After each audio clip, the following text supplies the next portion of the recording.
Israeli Prime Minister Benjamin Netanyahu says its military is preparing for a ground invasion into Gaza. Elsewhere, both U.S. and Russia-led resolutions failed to pass at the UN Security Council, despite both calling for a humanitarian ceasefire. Seung-jae reports. In a televised statement on Wednesday, Israeli Prime Minister Benjamin Netanyahu said that his military is preparing a ground invasion of Gaza, but did not elaborate on the timing or any other information about the operation. We are raining hellfire on Hamas. We have already killed thousands of terrorists, and this is only the beginning. Simultaneously, we are preparing for a ground invasion. I will not elaborate on when, how, or how many. I will also not elaborate on the various calculations we are making, which the public is mostly unaware of, and that is how things should be.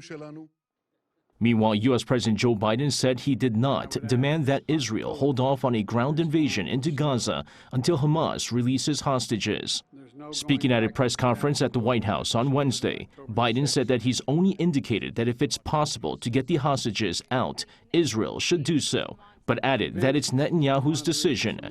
Biden's remarks come amid reports of the Biden administration encouraging the delay of a ground invasion in the hopes more hostages could be freed and humanitarian assistance could reach Gaza. And Qatar's Prime Minister Sheikh Mohammed bin Abdulrahman Al Thani said Wednesday that his country is continuously seeking to secure the release of hostages held by Hamas in Gaza. The Prime Minister was also hopeful that a breakthrough in talks would happen, but warned that an Israeli ground assault would make freeing hostages much more difficult. Over in New York, both a U.S.-led and Russian-led resolution on the ongoing conflict in the Middle East failed to pass at the UN Security Council.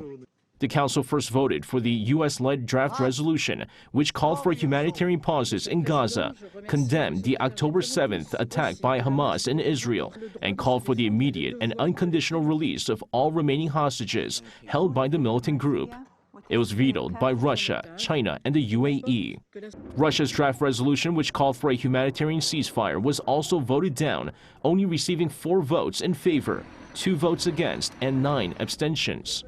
This comes as 2 different draft resolutions proposed by Brazil and Russia last week were also rejected. Seung-jae, Arirang News.